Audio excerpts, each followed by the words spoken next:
This is the Trump Breaking News Network. Here's what's happening. Not so funny now for Democrats. By Chris Stirewalt. On the roster, not so funny now for Democrats. Trump nixes divestment announcement but promises no new deals during term. In a blow to Ellison, Perez to run for DNC chairman, Perry to head agency he forgot he wanted to end, delete your account. Not so funny now for Democrats. Have you heard the one about the outgoing president who chides his successor for not being diligent enough? Yeah.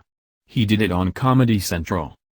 Cue the sad trombones because here we are at the moment when President Obama and his fellow Democrats try to get President-elect Donald Trump to obey the norms that Obama has had so much fun violating.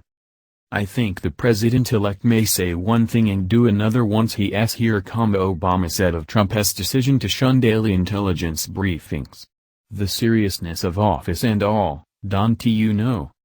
It was apparently lost on Obama that he was telling it to Trevor Noah, the host of The Daily Show, a satirical newscast that was popular among Democrats when it was hosted by Jon Stewart.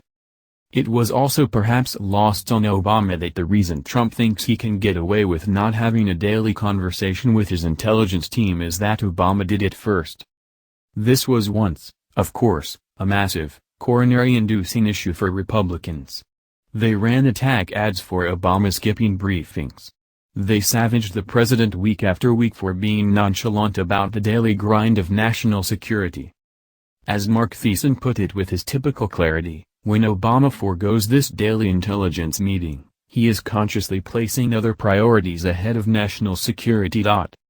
Now, Trump doesn't take briefings because, as he told Chris Wallace, he's like, smart. While it is certainly something to see Republicans stand gobsmacked as Trump blows raspberries at a convention they once demanded be observed, the real action here is watching Democrats trying to resurrect conventions they helped destroy. Trump met today with rapper and professional famous person Kanye West. Sources close to West, whose recent institutionalization for mental illness interfered with his television role as the spouse of fellow famous person Kim Kardashian, told, who else, News that West went to meet Trump at the behest of the transition team to discuss his role as ambassador of sorts. Trump met today with other African-American celebrities, so one can gather that the figurative ambassadorial role would be to Black America. Democrats would no doubt like to throw their hands up to shout in disgust that this is no way for a man preparing to assume the role as the most powerful person in the world to spend his time. West is unserious, they wish they could say, and unsuitable for a role in public life. But then Republicans would just show them the picture of Jay-Z in the White House Situation Room and be all like bwah ha ha ha ha ha exclamation mark. Again, Trump's sit-down with West is embarrassing for Republicans who spent much of the last 8 years condemning Obama as a celebrity president and a dilettante who enjoyed the trappings of power but not the attendant duties. It looks to be a long 8 years for the furrowed brow caucus. But as Trump stood there in the lobby of his building showing off West, who said I just want to take a picture right now, it was hard not to think of all of the times Democrats defended the president against trading the dignity of the office for celebrity status. Can it be okay for Obama to mug for selfies at Nelson Mandela's funeral but not for Trump to parade West before reporters?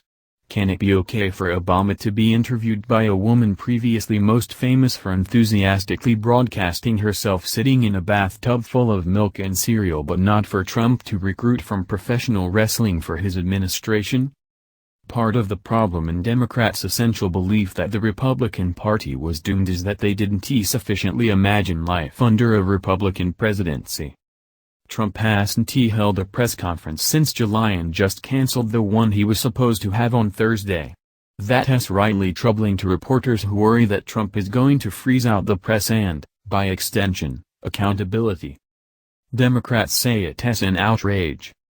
But when Obama cut in half the number of press conferences held by his predecessor in his first term, denied routine access to reporters and asked news agencies to use pictures provided by the White House publicity shop, Democrats said it was no big deal. Obama defined down expectations and now Trump is just polishing them off. And we haven't even gotten to the real stuff yet. Wait until Democrats are faced with Trump's exploitation of the conventions Obama ruined on executive orders, domestic surveillance, the use of military power and bipartisanship. Democrats will quail and quaver and Republicans will say, "You defended your guy having a kill list and killing Americans without trial." And probably also, "Bwahahahahaha!" America is well served by the norms obeyed by people in power.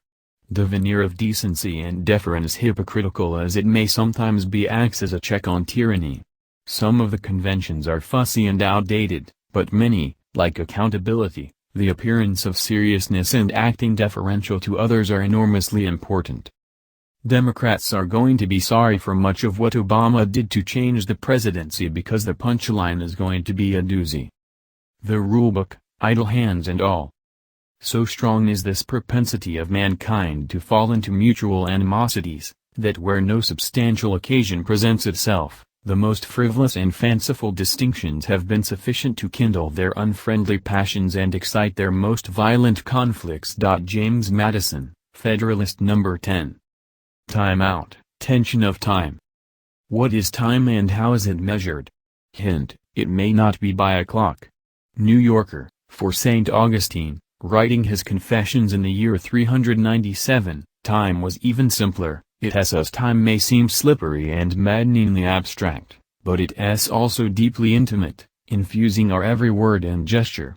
Its essence, Augustine argued, can be gleaned from a single line of speech: Deus creator omnium. God, creator of all things. Say it aloud or listen, in Latin, 8 syllables, alternating short and long. Yet how do we manage to make this measurement? Its duration can't be defined until it has completed, but by then both syllables are gone.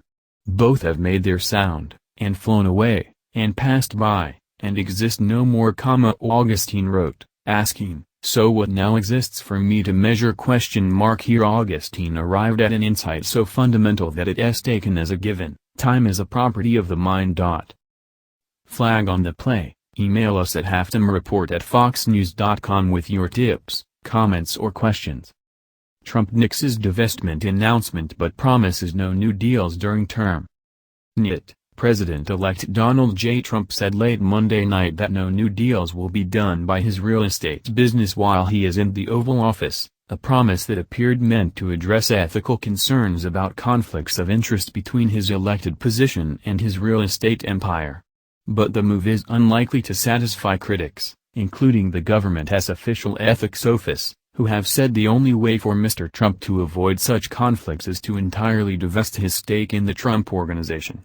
Mr. Trump said on Twitter just after 11:30 p.m. that he would leave his businesses before his inauguration and that his grown sons, Eric and Donald Jr., along with other executives, would manage them. He added, "No new deals will be done during my terms in office," and promised to hold a news conference soon to discuss the plans. Mr. Trump had originally said, in an earlier Twitter post, that he would announce his business plans during a news conference on December 15. But officials with the transition confirmed on Monday that the news conference had been delayed. In a blow to Ellison, Perez to run for DNC chairman. AP, Labor Secretary Tom Perez is telling senior Democratic officials that he plans to mount a bid for the head of the Democratic National Committee. Perez, who was urged to run by White House officials, will challenge Minnesota Representative Keith Ellison, the early front-runner for the post, according to a Democratic strategist familiar with the conversations who requested anonymity to discuss private plans. Ellison has faced mounting opposition from top Democrats, labor leaders and some Jewish groups, who've raised questions about his comments about Israel, his defense of Nation of Islam leader Louis Farrakhan and his commitment to his own party. Trump gains as recount ends in Wisconsin. Milwaukee Journal-Sentinel, Republican President-elect Donald Trump's victory in Wisconsin was reaffirmed Monday following a presidential recount that showed him defeating Democrat Hillary Clinton by more than 22,000 votes. Clerks around Wisconsin rushed to recount nearly 3 million ballots ahead of a federal deadline on Tuesday, but in the end little changed, with Trump adding just 131 votes to his margin in the end, Clinton gained 713 votes over her previous total, but Trump gained 844. The cost to Stein and her supporters was thousands of dollars for every vote changed. Michigan's recount ends too, but some counties will be audited. Detroit Free Press, 4 days after the Michigan Supreme Court denied a motion to restart a recount of the nearly 4.8 million ballots cast for president in the state, the Board of State Canvassers will meet to go over the lessons learned from the partial recount. One of the chief things learned from the 3 days of recounting in 26 counties was the sheer number of ballots that couldn't actually be recounted because of mistakes in the way the ballots were recorded or ballot containers that were improperly secured. All about the Green Party presidential candidate Jill Stein says she plans to donate any money left over from the $7.3 million she raised to force recounts in Wisconsin, Michigan, and Pennsylvania. Stein said Tuesday that the exact costs of the recounts aren't known yet, but she expects to have money left over. RNC doubles down on electors ahead of meeting December 19, Politico. Two RNC sources familiar with the effort said the committee, with the assistance of state Republican parties and the Trump campaign, have been in touch with most of the GOP electors multiple times, and has concluded that only one is a risk to cast a vote against Trump on December 19, when the Electoral College meets. Stop. WAPO's Aaron Blake runs down the margins of meaningless election stats liberals keep citing. Perry to head agency he forgot he wanted to end. Former Governor Rick Perry, Republican Texas, has reportedly been tapped to lead the Energy Department, but during his 2012 presidential bid, Perry cited the agency as one he wanted to get rid of, but forgot the name during one of the primary debates. USA Today, the Energy Department is the same federal agency Perry wanted to eliminate and then forgot to name when asked which departments he would shut down. I will tell you, it is 3 agencies of government when I get there that are gone: commerce, education, and what's the third one there? Let's see, Perry said during a Republican presidential primary debate in November 2011. GOP seeks to limit Russian investigations. The Hill, Republicans are seeking to put a limit on congressional investigations of Russian interference in the presidential election. In both chambers, leaders have given ownership of the issue to the intelligence committees, which are among the most secretive on Capitol Hill. In doing so, Senate Majority Leader Mitch McConnell, RK, and House Speaker Paul Ryan, Republican Wisconsin, have united behind the need for Congress to investigate Moscow's alleged attempt to interfere with the election but rebuffed calls from Democrats for far broader probes. McConnell on Monday morning also rejected calls from Armed Services Chair John McCain, ROS, for a select Senate committee, although he expressed support for a separate review of cyber threats from within armed services. House Intel Committee seek answers from divided intelligence community. WAPO, the chairman of the House's Intelligence Committee, is demanding a reckoning from the country's spy chief for why lawmakers weren't told about division in the intelligence community over Russian hacking allegations that appeared in recent news reports. Representative Devin Nunes, Republican California, sent a letter to Director of National Intelligence James R. Clapper, asking him to explain why lawmakers weren't told about an apparent disconnect between the CIA and FBI analyses of the purpose behind Russia's alleged meddling in U.S. elections before reports on the topic appeared in the press. Audible, the eyes have it. Both Trump and Tillerson need to know that Putin is Machiavellian and gets rid of PPL who expose him as such. Both Bush and Obama were hoodwinked. Representative Chuck Grassley, Republican Iowa, tweeting about the dangers of Vladimir Putin. Play-by-play. ExxonMobil global issues will linger for Tillerson at State, NIT. Conway says Trump sees moving U.S. Embassy in Israel to Jerusalem a very big priority, Wall Street Journal. What Plato told us about Pizzagate, WAPO. From the bleachers. Perhaps you have commented on this before, but don't you find it rich that Democrats are apoplectic over the Russians, presumably, interfered in our presidential election after President Obama sent money and staffers to Israel to interfere in their election, namely, to oppose Netanyahu? Jonathan Kanowski, Meridian, Idaho. Ed. Note, this is an era rich in ironies. As we discussed above, the thing about transfers of power is that they reveal hypocrisy like nothing else. Just as Republicans who were once critical of Obama for things they now condone in Trump, Democrats who once ignored Obama's grasser ways now deplore the same things with Trump. As citizens we should value most the voices who are willing to be, dare I say, fair and balanced. Monday's story about men Botoxing their scrotum is just about the weirdest thing I've read in your halftime report. How much more vain can a person get? Unless one is in the porn video industry, I can't fathom why a normal guy would care. Wow. Hopefully Scrotox is just a NY fad. Greg Bruce, Castle Rock, Colorado. Ed. Note, men try to pretend that we are not even vainer than women, but as my old granddaddy used to say, every man when he looks in the mirror thinks he's handsome despite all evidence to the contrary. Share your color commentary, email us at halftimereport@foxnews.com and please make sure to include your name and hometown. Delete your account. BBC, a company in London has advertised for an emoji translator in what is thought to be the first such job worldwide. The role will involve explaining cross-cultural misunderstandings in the use of the many pictures, and compiling a monthly trends report. Agency boss Jurgis Islanskian said emojis were a potential growth area as inconsistencies had developed in their use.